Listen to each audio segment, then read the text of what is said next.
ये भर्ती किसी के लिए सिर्फ एक भर्ती होगी, लेकिन ये उन लोगों के लिए वो ज़िंदगी है।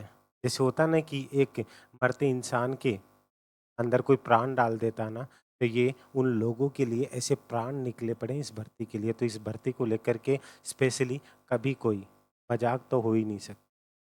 लेकिन चीज़ें देख-देख कर के सर ये लगने लगा है कि सच में ये मज़ाक ही हो रहा है हमारे साथ। सरकार से उम्मीदें की थी, सरकार से उम्मीदें करते-करते 1 डेढ़ साल निकल चुका है, कुछ नहीं हुआ। मामला न्यायालय में गया, अब न्यायालय से जाकर के फिर 2 महीने तक का टाइम दे दिया गया। अब सीधा-सा सवाल है सर, आपका बार-बार मैसेज आ रहे थे, उस दिन बाद में मैंने इस पे वीडियो नहीं बनाए थे। सब इंस्पेक्टर भर्ती 2021 सब्र का बाँध टूट चुका। सीधा-सा सवाल है, इंतज़ार करें या नहीं करें? इस वीडियो के अंदर आपको क्लियर कट जवाब दूँगा, डिसाइड आपको करना है कि आपको क्या करना है। देखिए सीधी-सी बात बताऊँ, गवर्नमेंट को अगर सीधे तरीके से ये भर्ती कैंसल करनी होती तो अब तक कर देती, ठीक है? तो अभी जो 2 महीने का टाइम दिया गया है, क्या उन 2 महीनों के अंदर क्या सच में 2 मई तक ये भर्ती गवर्नमेंट की तरफ से कैंसल हो जाएगी? देखिए मैं आपको क्लियर कट बता रहा हूँ, सीधे तरीके से तो गवर्नमेंट इस भर्ती को नहीं लग रहा है कि वो इसको कैंसल करेगी। ध्यान से समझ कर के चलना मेरी इस बात को, सीधे तरीके से किसी भी कंडीशन में ये नहीं लग रहा, ये चीज़ आप भी समझ रहे होंगे। दूसरा, क्या न्यायालय इसके ऊपर कुछ एक्शन लेगा? हाँ, न्यायालय से आप आस और उम्मीद रख सकते हैं अभी भी, क्योंकि जिस तरीके की जो चीज़ें न्यायालय के सामने आई है, उसको लेकर के न्यायालय सख्त था। सर 2 महीने के अंदर सरकार क्या इस भर्ती को कैंसल कर सकती है? क्या हो सकता है? आज भी जो बाबा किरोड़ी मल जी हैं, ये वो इंसान हैं जिन्होंने स्टार्टिंग में इस भर्ती में आकर के, ठीक है, ऐसी ठंड में भी वहाँ आकर के जो है, जो शहीद स्मारक है वहाँ आकर के वो इंसान इस उम्र में भी इतना उस लेवल तक की मेहनत की थी, वहाँ तक स्टूडेंट्स के साथ डटे रहे थे। आज भी उनकी तो जो आजकल की जो उनकी बाइट सुनी, उनसे तो यही लग रहा है कि सरकार इसके ऊपर ज़रूर एक्शन लेगी। लेकिन गवर्नमेंट अगर एक्शन लेगी तो कुछ ना कुछ एक ऐसे दबाव या कुछ ना कुछ ऐसी चीज़ें होंगी जिनकी वजह से एक्शन लेना ही होगा। तो क्या न्यायालय इसके ऊपर कोई डिसीज़न लेगा? हम इंतज़ार करें या नहीं करें? मेरे अकॉर्डिंग जो मुझे लगता है, न्यायालय आपको इस चीज़ को लेकर के, माननीय न्यायालय जो सख्त हुआ, जो चीज़ें रुख अपनाया, उस हिसाब से लग रहा है कि आपको गुड न्यूज़ मिल सकती है, तो आप निराश मत होइए। लेकिन मैं आपको ये भी नहीं कहता कि आप झूठी आस बाँध कर के रखिए, क्योंकि मुझे पता है 2021 से मैं इस चीज़ से जुड़ा हुआ हूँ।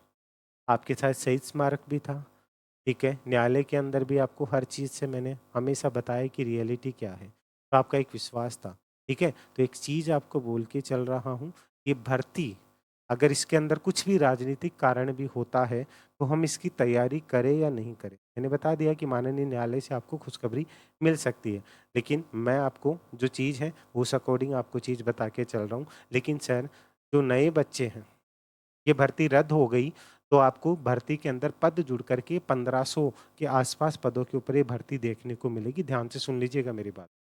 1500 के आसपास पद देखने को मिलेंगे, अभी से सारी चीज़ें नोट डाउन कर लीजिएगा। अगर ये भर्ती रद्द नहीं होती है, सरकार क्या करेगी, 2 महीने के अंदर-अंदर इस मामले को ठंडा करने के लिए, ठीक है, नई सब इंस्पेक्टर की भर्ती का आवेदन आपके लिए जारी करेगी। इसलिए अगर आप तैयारी करना चाहते हैं, मैं ये नहीं कहता कि आप कहीं से भी कोर्स लीजिए, क्या करें, क्योंकि आज जब आपको ज़रूरत है, तब आपके साथ कोई भी बोल रहा है क्या? कोई भी बैठा है क्या? आप खुद से सवाल कर लेना। यही बात ईयूआरओ में हुई थी, उस टाइम भी एक अकेला इंसान गालियाँ खा रहा था ना सबसे, कि इंसान तो झूठ बोल रहा है, कोर्स बेचने के लिए कर रहा है। जब रद्द हुई, तो वही लोग सबसे पहले कोर्स लेकर के आए। ये हकीकत है या नहीं? आप खुद से पूछना। फिर आप लोग जो आज आपके साथ नहीं खड़े, आप लोग वहीं पहुँचते हो। फिर आप बोलते हो हमारे साथ ये हुआ, हमारे साथ वो हुआ, तो आप फिर किसी को ब्लेम करने लायक नहीं हो। ठीक है? मैं आपको सिर्फ़ इतना सा कह रहा हूँ, मैं तो ये कहूँगा आप मेरा भी कोर्स मत लो। और अगर आपको ट्रस्ट है, ये इंसान शुरुआत से जुड़ा हुआ है और इंसान हमेशा हमारे लिए बोला है, तो फिर आप तैयारी करना चाहें, आप जुड़ना चाहें तो आपका स्वागत है। लेकिन मैं ये नहीं बोलूँगा, लेकिन आप अपनी किताबें जो आपके पास रखी हुई है, जो चीज़ें आपके पास रखी हुई है, और जो बच्चे ऑलरेडी मेरे पे ट्रस्ट करके इस कोर्स में रजिस्टर्ड हैं, ठीक है? ऑलरेडी मेरे पास जैसे ईओआरओ के अंदर बच्चे रजिस्टर्ड थे ना, वैसे आज भी एसआई वाले कोर्स में भी मेरे पास बच्चे रजिस्टर्ड हो चुके हैं, ठीक है? और हो रहे हैं। तो जो यहाँ पे रजिस्टर्ड है, मैं आपको यही बोलूँगा, आप आराम से अपनी तैयारी में लग जाइए। जल्दी आपको इस चीज़ को लेकर के अपडेट मिलेगी। लेकिन 2 महीने आप बैठे ना रहे, इसलिए आपको बोल रहा हूँ कि नई भर्ती तो आएगी और ये कैंसल होती है, तो आपके लिए गोल्डन चांस होगा कि वो जुड़ कर के 1500 प्लस पदों के ऊपर ये हो जाएगी। तो इसलिए मेरा कहना सिर्फ़ इतना सा है, तैयारी में लग जाइए। अब ये मत बोलना सर आप उस भर्ती के लिए नहीं बोले, मैं उस भर्ती के लिए ही बोल रहा हूँ। कुछ अपवाद यहाँ आएँगे, ठीक है? लेकिन वो अपवाद पहले पूरी हिस्ट्री उठा कर के देख लेना उमेश शर्मा की। इसलिए चप्पड़-चप्पड़ करो ना, तो सोच समझ कर के करना। क्योंकि मुझे हर चीज़ का जवाब देना था और मुझे ये भी पता है कि आपकी चमचागिरी से कुछ नहीं होगा, ठीक है? इसलिए जो बच्चे बार-बार सवाल पूछ रहे थे तैयारी करें या नहीं करें, जिनकी एज निकल रही है, उस टाइम पे जिन्होंने भर्ती की दी थी, वो ओवर एज हो चुके, क्या उन्हें शामिल किया जाएगा? बिल्कुल उन्हें शामिल किया जाएगा, जो ओवर एज हो चुके थे। क्या सर नई भर्ती में भी अगर ये रद्द नहीं होती है, तो उनको क्या एज में छूट दी जाएगी? ऐसा भी कुछ प्रावधान किया जा सकता है। इसलिए मैं कह रहा हूँ आराम से तैयारी कीजिए, ठीक है? आपके लिए अगर आप यहाँ जुड़ना चाहें तो आपकी मर्ज़ी है, इसका लिंक आपको डिस्क्रिप्शन में दिया हुआ है। बस मेन चीज़ आपका जो सवाल था ना कि एसआई का क्या होगा, वो चीज़ें मैं आपको क्लियरली बता चुका हूँ। सरकार की तरफ से कुछ भी सीधे तरीके से नहीं होगा। जहाँ तक है माननीय न्यायालय में ये लोग यही जवाब देंगे, हमने इतने लोगों को और पकड़ लिया, ये चीज़ ऐसे हो गई, ये चीज़ ऐसे हो गई। सीधा सा जवाब बता रहा हूँ मैं, बहुत कम चांस लग रहे हैं। ठीक है, अगर करना होता तो अभी कर देते, क्योंकि वो बहस आपने सामने से सुनी होती तो आपको रियलिटी में पता इसलिए जो भी निर्णय लिया जाएगा माननीय न्यायालय से ही लिया जाए, ठीक है? तो अगर सरकार ऐसा निर्णय लेती है तो बहुत अच्छी बात है और जो है किरोड़ीमल बाबा जी की तरफ से अगर बहुत और अथक प्रयास किया जाएँगे तो सरकार की तरफ से अगर डिसीज़न होगा, इनमें जो है बाबा जी का बहुत अहम रोल होगा।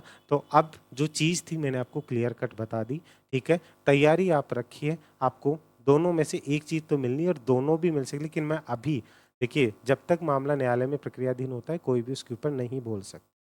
ठीक है? इसलिए मैं आपको यही बोल रहा हूँ कि जो है वो पॉजिटिव अपडेट आपको होता है ना कि ऊपर वाले के घर देर है लेकिन अंधेर नहीं। इसलिए बिंदास होकर के तैयारी में लग जाइए, कुछ भी मत सोचिए, जो चीज़ें हुई हैं 4 साल आपने जिस चीज़ का इंतज़ार किया है, सब्र का फल मीठा होगा। बस अभी इतना ही कह सकता हूँ, अगर आपको विश्वास है ईयूआरओ की तरह, तो आप लग जाइए। बाकी आपकी मर्ज़ी है, मैं फ़ोर्स नहीं करूँगा, ना मैं कोई प्रूफ़ दिखाने वाला, ना मैं कोई चीज़। मैं हमेशा बोलता हूँ मेरी ज़ुबान ही मेरा प्रमाण है, ठीक है? मैं जो भी बोलूँगा आपके अच्छे के लिए बोलूँगा, अपने फ़ायदे के लिए नहीं। अपना फ़ायदा मैं हमेशा बोलता हूँ, हर इंसान देखता है, जो इस दुनिया में है, लेकिन मेरे लिए पहले आप हो, बाद में इसलिए बिंदास होकर के तैयारी में लग जाइए और एक प्यारी सी स्माइल अपने फेस पे रखिएगा और हाँ, मुस्कुराते रहिएगा। आप हमेशा के साथ अगर वीडियो अच्छा लगा हो तो चैनल को सब्सक्राइब कर लीजिएगा, वीडियो को लाइक करके शेयर ज़रूर कीजिएगा जिससे आपकी आवाज़ बनने में मुझे अच्छा लगे, ठीक है? और कमेंट करके अपनी राय ज़रूर दीजिएगा। तो अभी के लिए जय हिंद, जय भारत, धन्यवाद।